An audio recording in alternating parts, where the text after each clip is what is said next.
Hello everybody, welcome back to my channel. My name's Crystal and this is my social thread. So this is my August makes of the month roundup. I'm getting really confused. I've just had a whole evening of doing all my vlogs in one: June, July, August, and another vlog in one night. So I haven't had much time with the baby. And baby Theo is now 4 months old and he's smiling away, which is lovely. I'll pop up a photo of him. And so he's been taking up most of my time. As you know, I have lots of other children as well that need me, and just a life in general, apart from sewing, that I have been busy with at the moment. So I have been doing some sewing, but I just haven't been able to catch up with all the vlog making. So I just thought, I've got the time now, let's just get it done. So this is my roundup of the month for the month of August, as I say. What else was I going to say? No, that's it. So let's start. So the first thing that I made in the month of August was my make for Little Miss So and So, the So Luxurious kit, and I made the Seasons of East dress by Seasons of East. The dress is called Summer in New York. Is it called Summer in New York? Yep. It's called Summer in New York. And it's this dress here. So it's a lovely, almost like kimono style dress. It's got a center front seam. It's got a semi-fitted skirt, side zip around the bottom, around the side. What else does it have? Oh, the best bit, it doesn't really show it here. Let me show the line drawings. The best bit I find actually of this dress is, let me show you. Oops, I'm falling apart here. So these are the line drawings. As I say, it's a kimono style sleeves. It's like a grown on sleeve, V-neck here, center front seam. It's got pleats.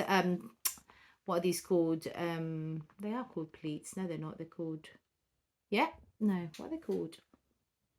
Tucks. Tucks or pleats at the front. And it's got darts at the back. And at the back, you can't actually see. Oh, there is. At the waist, there's some gathers. So this back part kind of is a bit blousy at the back, which I quite like. So that's different. Very simple dress to make. It literally had 1, 2, 3, 4. No, so 1, 2, 3, 4, 5. 5 pieces, 5 pattern pieces. The back piece, the 2 front pieces, and the 2 skirt pieces, 5 pieces, and a side zip. And it was actually really, really quick and easy to make. The hems and the hem of the sleeve and the hem at the skirt were easy to do. But it did require, in the instructions, it says that you should hand stitch the neckline, hem, and the sleeves, which I didn't do. I just did it on my machine, which I thought was fine. But yeah, no, I've never used these patterns before. So this particular pattern goes from a size 8, bust of 33, waist of 26, all the way up to a size 26, bust of 52.5, waist of 45.5. And they come in these lovely little bags. So this is the actual pattern envelope. And it's got the New York skyline, hence the dress is called Summer in New York. So that's really, really lovely. And I'll show you my version here. I chose a beautiful stretch linen. Well, it's linen with a tiny bit of stretch in a dusky pink colorway, which is my color. I love this color. And here is the center front seam, as I say, at the front there. You've got no pockets, because it just would ruin the dress, I think. You've got the kimono sleeves here, and you've got a side zip on one side, side zip on that side there, and that's the gathers at the back of the waist, which when you wear it, this bit kind of billows, which is really, really lovely. And that's that. Let me show you a picture of myself wearing it. So the only thing I didn't like about this pattern was, well, first of all, when I cut it out, it was far too big when I kind of basted it together, and then I cut the pattern down again. I think I went for a size, bear with me, I think I went for a size,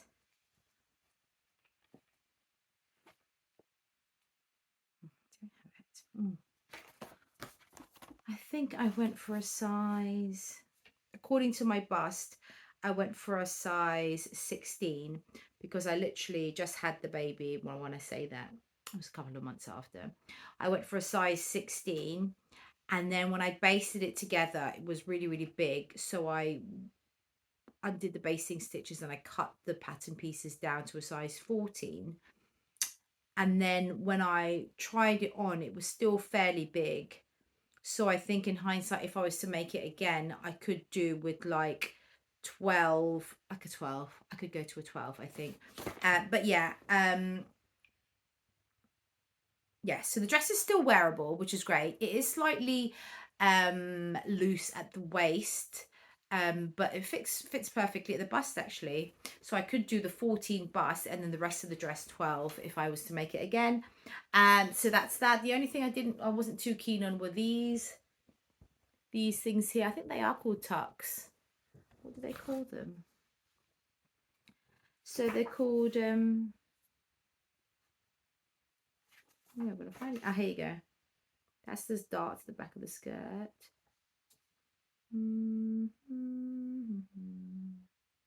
Tucks. They're called tucks. Sorry, they're called tucks. So the tucks, I guess, gather the skirt. I mean, you know, make the skirt go, shape the skirt a bit. So where is it?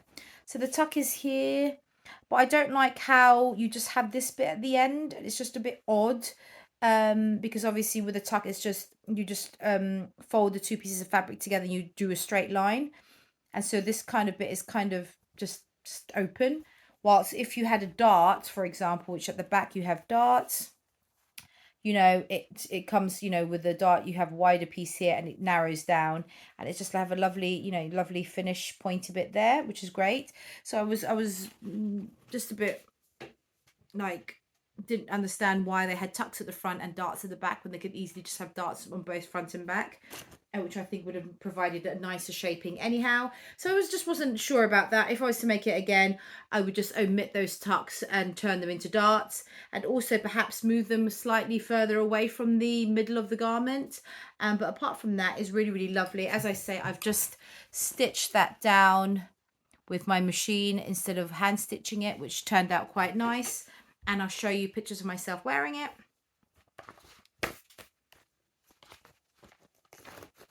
So this is a lovely simple dress that you can dress up or down. So I suppose if you made it in a chambray, it'd be a lovely summer dress.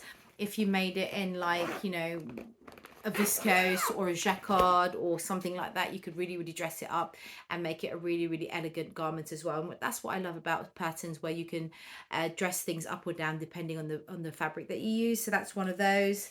So I really, really like that one. And then the next thing that I made in the month of August is, I'm trying to tidy up. Sorry, I'm trying to tidy up as I go along. Is the Estuary skirt from So Liberated. I've had this pattern for yonks and yonks and yonks. I made one probably about 3 or 4 years ago, a denim version, and I haven't revisited it since, but I have obviously now. Measurements starts from a size 0, waist of 25, hip of 33, all the way up to a size 30, waist of 48.5, hip of 57. And the line drawings are, do they have the line drawings in here? Yeah, so here you go. You have, it's a lovely skirt here. So the options are, you can obviously you know, change the length of the skirt as you please. You've got maxi length here. This is sort of a midi, and then sort of a short version here. You've got a button placket, which can be real or faux. You've got a flat waistband at the front, elasticated at the back. And then you have either patch pockets or side seam pockets. And I really, really like it. So it does just look like two rectangles gathered together, but actually isn't. It's almost like a three-quarter circle skirt. And then it gathers it in, and then you've got the waistbands, as I say. So I like this pattern because, I don't know, I just like it. I like the patch pockets. The instructions are very good. I like the fact that it's a flat front waistband and an elasticated back of the waistband, because I find that elasticated front waistbands can be a bit unflattering. So I quite like the idea of having both in one pattern. So here's my version here. I have made this, sorry, I have worn this quite a few times and it hasn't been washed or ironed yet. So here's my version here. I've used, most of you will recognize this. This is the, I think it's called the Joni print from Fabric Godmother's own collection in the green version. It's a viscose lawn, I think, viscose lawn. And the waistband is there, so it's flat at the front, elasticated at the back. And I went for the faux pocket, not the faux pockets, the faux button placket. So you still make the button placket, but you just don't do the buttonholes. I just sew it straight through. And the patch pockets are there. It's not pattern matched, unfortunately, but the patch pockets are there. And I'll pop up some photos of myself wearing it. So when I first was making this pattern in my plans, I thought that it was just a gathered skirt with the rectangles, but when I went to open the pattern pieces up, it was actually like a 3/4 circle skirt.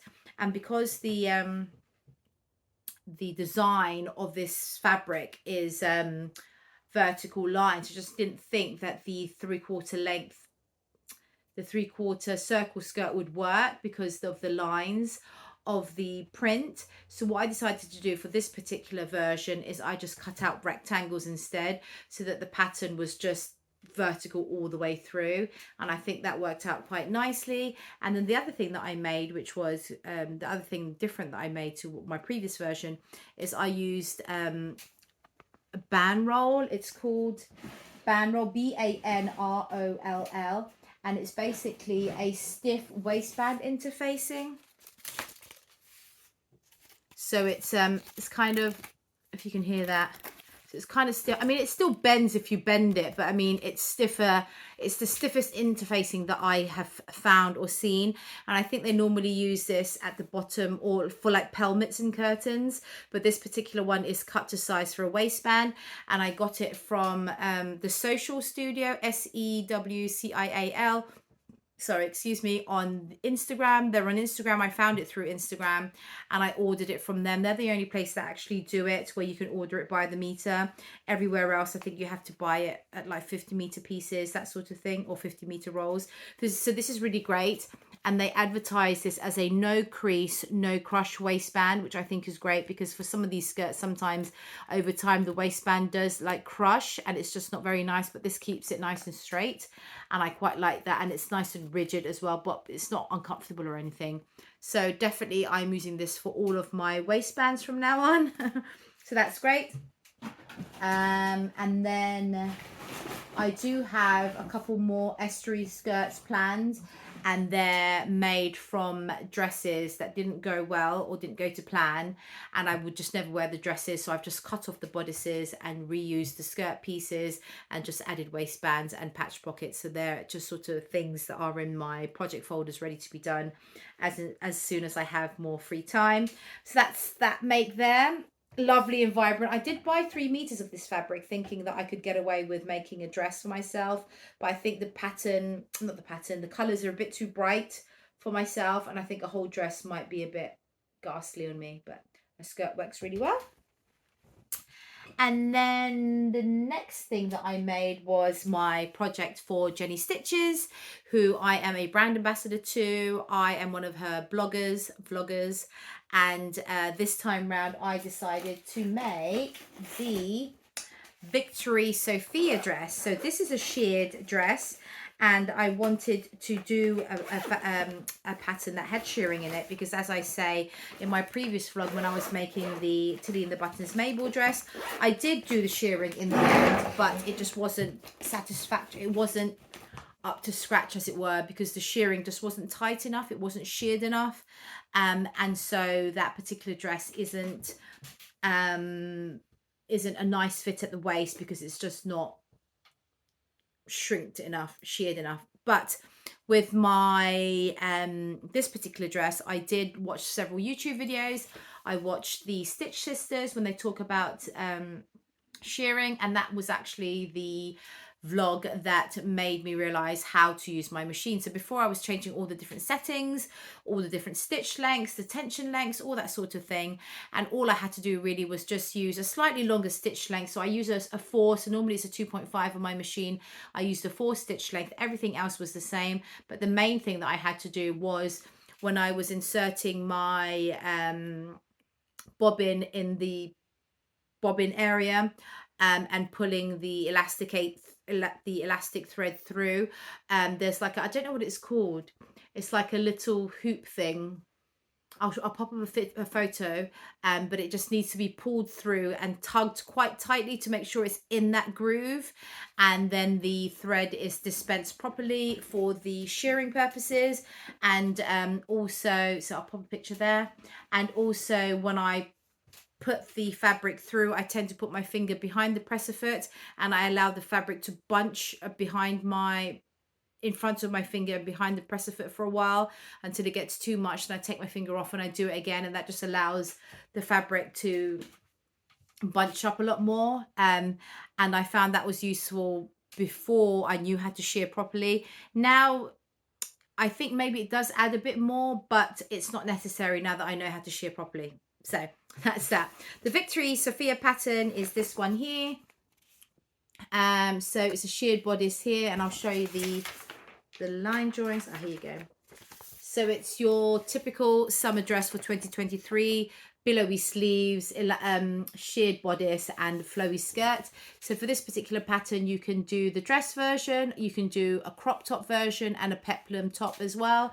You've got different sleeves. You've got a bishop sleeves with elasticated cuff. You've got the bell sleeves with a shoulder strap here. You can see that. And you've got short puffy sleeves and slightly longer puffy sleeves without the shoulder straps. But you can easily add these sleeves to the shoulder strap as well. And the reason I like the shoulder strap is because it covers your bra strap. I hate strapless bras just because they just don't really sit well with me. And I think the shoulder strap is really, really lovely because it covers your bra straps. So I think most sheer dresses on the high street just have it like this. And so your bra strap is always showing, or you have to wear a strapless bra, which I wasn't keen on. Anyway, and as I say, you've got the short version crop top or the peplum crop top there. So that's what you get in the pattern. It goes from a size 0, 32 inches bust, 24-inch waist, to a size 18, 44-inch bust and 36-inch waist. I went for a size 12. And the things that I did differently, so it was very long on me, and it's drafted for a 5'7" model. I'm only 5'4", so I had to take 6 inches off the length. In hindsight, I just needed to take off about 5 inches because I thought it was a tiny bit too short. Also, so you shear the whole front and back bodice, and it tells you to space it like I think 1/2 inch they say, but I just used my presser foot as a spacer, if that makes sense. So mine are slightly more gathered together, and I understitched the pockets, and they don't give you instructions to understitch the pockets, but I did that because I like that. I've learned that from the Tilly and the Buttons Lyra. They always and I think all of her patterns do the understitching for the pockets. And I think next time round I'm going to add 1 inch to the bodice because I feel it was a slightly bit too high for me. And I also have plans to make a breastfeeding version. Technically you could breastfeed because the top is quite elasticated, but I find that it's just not comfortable enough for me to, it's not elasticated enough for me to comfortably breastfeed in it. So I wouldn't choose to wear this dress to breastfeed in. And yeah, no, that's it. Yeah, that's it. So also with the top, so the top is fully sheared, but the top neckline part, you also insert elastic there, which I thought was that necessary because it's fully sheared anyway, and that is elasticated. But actually I do recommend you put the elastic on because it just gives a bit more security and firmness at the top there. It's still stretchy, it's not too tight, but it just has that extra I don't know, extra fittedness at the top there, so when you bend over, it doesn't kind of fall open, the top doesn't fall open as it were. So I think I would still use that. I will show you my version here. Yeah, I'll show you that first. So this is the version that I made. There is no back on front, it's exactly the same, so I do need to put a label, or I could just wear it either way. So this is a lovely broderie anglais. You can see the, I don't know if you can see the broderie anglais there, but with a blue tile print on top, and that's the sheared bodice. I went for the angel sleeves, which is really, really lovely and cool in the summer, with the shoulder straps, and then it's just a gathered skirt. It does have pockets as well. Bit small actually. It does have pockets as well, and I'll show you some of my pictures of myself wearing it, which is really, really great. So everything was really easy to do. The shearing did take time, but it was very rewarding just seeing all of that fabric bunch up together. And because I learned how to do the shearing properly, I was just really enthusiastic about shearing everything. Yeah, and I definitely have another one planned. I actually have the fabric in here, my project envelope. It's a pink, it's all the pieces I cut out. It's a pink gingham. And I'm doing everything exactly the same, but with the measurement, with the adjustments that I mentioned. I'm putting an extra inch at the bodice. I am cutting off the length at 5 inches off the bottom, but then I'm adding a frill as well. And what I've done for the bodice, the shoulder straps, and the frill, I have used the gingham straight on, but then for the main skirt and the sleeves, I've cut it on the bias so it goes diagonal, so it's kind of like a nice play on the fabric, which I think will look really, really lovely. And the other thing that I've decided to do with that fabric, with that pattern as well, is, so this is the bodice here, which is great. You can breastfeed this way if you wanted to, but it's just not that comfortable. So what I've decided to do, I have cut out an extra bodice piece, or like a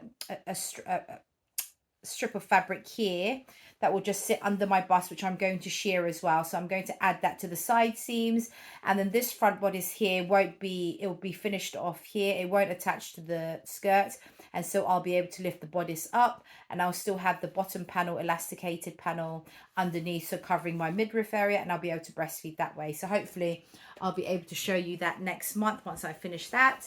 But that's my Make for Jenny stitches. I really, really love it, and I had so many lovely comments on my Facebook and my Instagram account about it, and I really do like it. So that's that make there. And then the other last two things that I made, let me just put this away, were a gift for my godson, and they are just two hoodies. And the hoodie pattern that I normally go for is the Zane hoodie pattern by, is it Ellie and Mac? I'm not sure. Yes, Ellie and Mac is the Zane hoodie pattern. So yeah, you can have the variation of having different bottom halves. You can have it with like a t-shirt and the long sleeve underneath.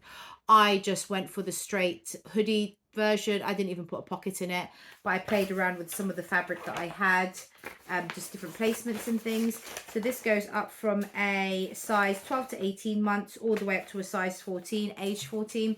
But I do find the sizing the sizing is a bit on the smaller side. So it's age 14 was a snug fit on my 10-year-old, let's put it that way. And my 10-year-old isn't chubby by any means. So I would say they are 2 or 3 sizes on the smaller side. I'll show you my versions here. So this one is a Super Mario Brothers, a French Terry. I bought it from a Facebook site years ago. I can't even remember. So what I've gone for this time is I've done the print fabric, the front bodice, the sleeves, the back bodice, and the inside of the hood. And then the contrasting black for the outside of the hood and the rib, cuffs and hem. So that's that version there. And then the next version I made was a Star Wars one. Again, French Terry from a Facebook site. So it's a Lego Star Wars print here. And I didn't have that much of this fabric left, so I went for the front bodice and the outside hood in the print, but then the lining of the hood in the navy, and then the sleeves, the back, and the cuffs all in a navy sweatshirting.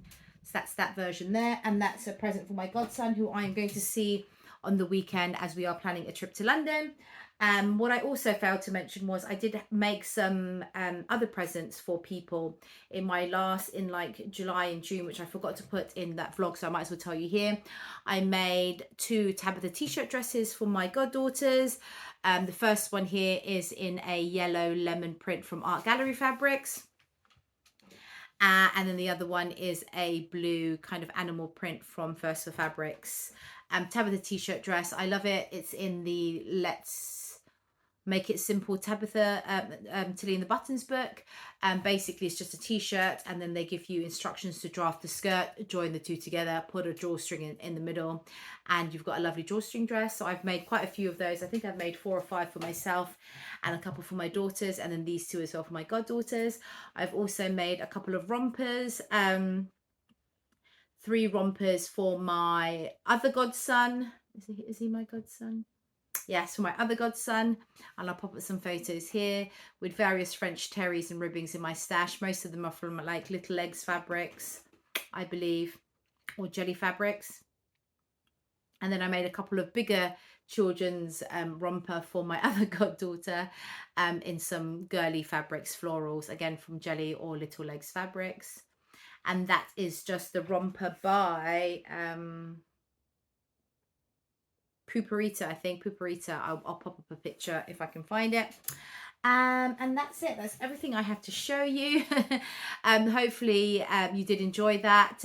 Any comments or questions, please do ask below, or contact me via Instagram at my social thread. I have posted all my other recent roundup of the month vlogs as well, so they will all be kind of coming up within a day of each other. So hopefully you enjoy binge watching some of those if you have the time and if you're interested to do so. In the meantime, thank you so much for watching. Thank you for all my subscribers. Thank you to all those that comment on here and on Instagram. And I really do hope you enjoy my content. Please do like and subscribe if you haven't already. And I will hopefully see you next time. Take care. God bless. Bye-bye.